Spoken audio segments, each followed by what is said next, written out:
안녕하십니까. 건강부동산TV입니다. 요즘에 이제 홍남기 방지법이 제정된다. 그런 말이 있는 참 우스운 현실인데 그 내용이 무엇인지 그 부분에 대해서 살펴보는 시간을 갖겠습니다. 이 세입자가 이제 계약갱신 여부를 행사를 했는지 아니면 안 할 건지 그런 부분에 대해서 명확하게 하기 위해서 계약서에 이제 명시적으로 기재한다는 내용인데 그 부분에 대해서 전반적인 내용을 한번 살펴보겠습니다. 국토부에서 공인중개사법 시행규칙을 개정을 지금 추진한다는 얘기고 그 내용을 보면 이 전세 낀 집에 계약을 할 때 기존 세입자가 계약갱신 청구권을 썼는지 안 썼는지 청구권 행사를 포기하고 이사를 나가기로 했는지 이런 정보를 명확하게 이제 표시하도록 중개대상물 확인설명서라는 것을 고칠 예정이라는 거예요. 그동안에 이제 정부의 이제 유권 해석 입장을 보면 이 전세 낀 집에 이제 매매 계약이 추진될 때 세입자가 계약갱신을 하지 않겠다는 의사를 밝히게 되면 이후에 번복하지 못하고 약속을 지켜야 한다는 게 유권 해석이었어요.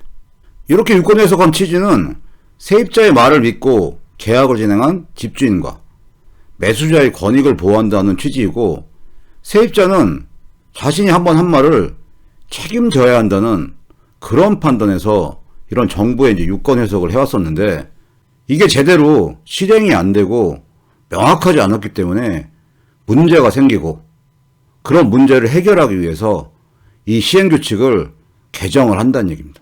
현재 우리나라의 이제 경제부총리의 이름이 언급된다는 게 참 우스운 현실인데 일명 이제 홍남기 방지법이다. 이런 식으로 개정하는 취지는 지금 홍남기 장관 같은 경우가 실질적으로 이런 사례에 해당돼서 지금 곤란을 겪고 있는데 이 경기도에 이제 의왕집 매매 계약을 체결했는데 세입자가 계약 체결 이후에 계약갱신 청구권을 그냥 행사해서 이 차질이 빚어지고 매매 계약이 지금 완결이 안 되는 상태예요. 이런 사례의 경우에 정부의 유권 해석대로 하면 세입자가 청구권 행사를 하지 않겠다고 밝혔으니까 퇴거를 해줘야 돼요. 근데 이런 명확한 의사표현에 대한 그 기준이 없다 보니까 이 세입자가 의사표현을 어느 정도 선까지 해야 하는지 이 명확한 기준이 없다 보니까 한계가 있고 이런 문제가 지속적으로 지금 발생하고 있고 향후에도 발생할 확률이 많기 때문에 이런 시행규칙을 개정한다는 얘기입니다. 실질적으로 현장에서는 이런 사례가 지금 발생을 하고 있고 이런 사례가 발생하게 되면 여러 사람이 지금 혼란을 겪고 있어요. 명확한 지금 해결책도 없는 상태이고. 그러니까 세입자가 이제 매매계약 작성한 이후에 생각을 이제 바꾸는 거예요. 계약갱신 청구권 행사를 하면서 당시 명확하게 계약갱신 포기 의사를 밝힌 게 아니라고 주장하면서 그냥 눌러앉아 버리는 거죠.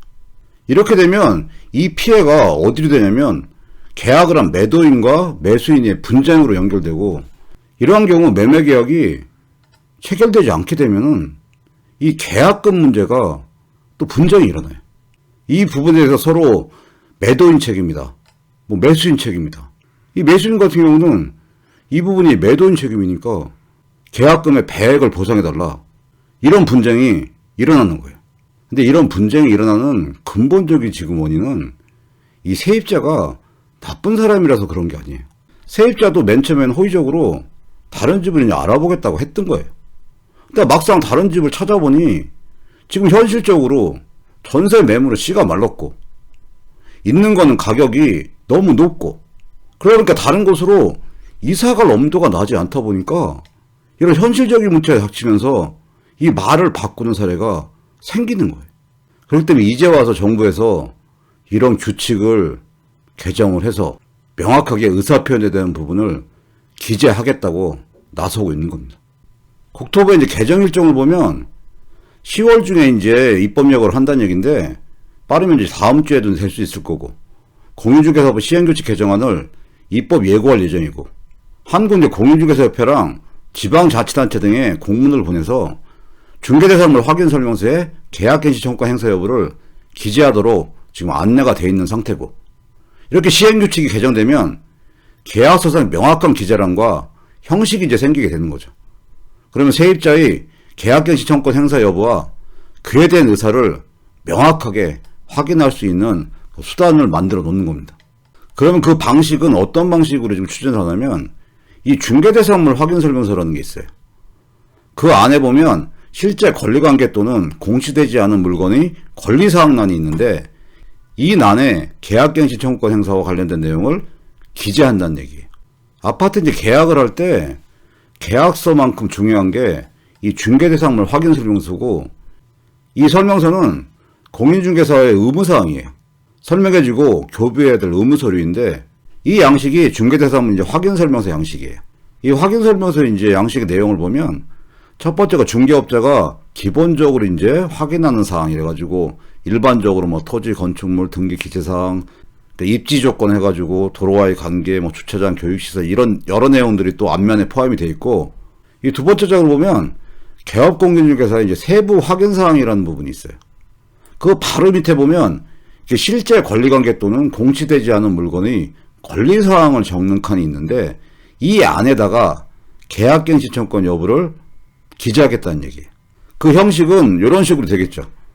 계약갱신 요구권 행사 여부, 미행사했냐, 행사를 완료했느냐. 그러면 행사 완료했으면 여기 체크하고, 행사하지 않았으면 여기 이제 체크를 하고, 그리고 현재 임대차 기간이 어떻게 되느냐. 20년 11월 16일부터 22년 11월 만약에 15일이다. 그럼 갱신시 임대차 기간은 어떻게 되냐. 22년 11월 16일부터 24년 11월 15일까지다. 현 임차인 거주 중인데 전세보증금은 얼마이냐. 전세보증금 3억이다. 이런 내용들을 이 부분에 명확하게 기재를 해서 이런 분쟁의 사례를 막겠다는 그런 취지입니다. 그래서 이 부분은 조만간에 이제 시행이 확정돼가지고 적용이 이제 될 예정이고 그렇게 되면 이런 분쟁들은 다소나마 이제 줄어들긴 줄어들 건데 이것도 실질적으로 적용을 또 해봐야 돼요. 지금 전세 매물이 워낙 없기 때문에 세입자들은 어떻게 움직일 수 있는 폭이 없어요.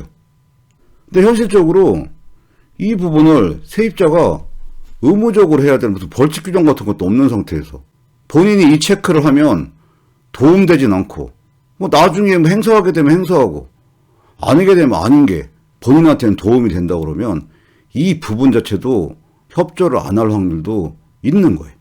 일반적으로 우리나라 부동산 시장에서는 나쁜 임대인도 별로 없고 나쁜 세입자도 별로 없어요. 근데 지금 가장 큰 게 전세 매물이 없고 전세 가격이 너무 높아지다 보니까 나쁜 임대인도 많이 생기는 거고 나쁜 세입자들도 많이 생기고 있는 상황이에요. 결국은 이 부분도 법적인 부분보다 상호 합의하에 해결하는 게 가장 이제 바람직할 수밖에 없는 입장이에요. 홍남기 이제 방지법이다. 이런 법이 만들어지는 우스운 현실이 지금 부동산 시장인데 이런 문제를 이제 해결하기 위해서 계약서에 이제 의사 확인에 대한 명시를 한다. 이런 식으로 이제 방법을 찾는데 그거는 단편적인 거고 근본적으로 잘못된 부분을 해결해야만 이런 문제들이 지금 해결되는 거예요. 임대차법이 이제 개정되고 여러 가지 이제 문제가 발생하고 이런 지금 문제까지 발생하는 부분은 그러니까 법이 만들어지고 나서 유권 해석이 이 변경된 그 부분이 하나가 있어요. 원래 이제 법이 만들어질 때 국토부 Q&A에는 계약갱신 청구가 거절 사유에 집주인의 이제 실거주 목적뿐만 아니라 실거주 목적의 이제 매매 계약 같은 경우도 계약갱신 청구권 거절 사유에 포함된다는 얘기였어요. 근데 그 후에 이 부분이 유권 해석이 달라져서 매수인이 실거주 목적을 위해서 아파트를 지금 매수하는 이런 매매 계약 자체가 계약갱신 청구권 거절 사유에 포함이 안 된다는 해석을 했어요. 그러다 보니까 매도를 위한 집주인들 문제가 생기고 매수라는 입장에서도 이 명확하지 않은 부분 때문에 매수하기가 지금 힘들어진 상황이고 그 와중에 세입자들은 전세집 구하기 힘들다 보니까 입장 번복을 하게 되는 거예요. 근본적으로 이 부분은 향후에 법적으로도 계속 문제가 될 부분이기 때문에 계약갱신 청구권 거절 사유에 실거주 목적의 매매 계약을 하루빨리 명시하는 게 향후에 이제 혼란과 분쟁을 사전에 막는 방법이라는 생각을 합니다. 오늘 준비한 내용은 여기까지고요. 앞으로 좋은 내용 알려드리기 위해서 열심히 노력하겠습니다. 시청해주셔서 감사합니다.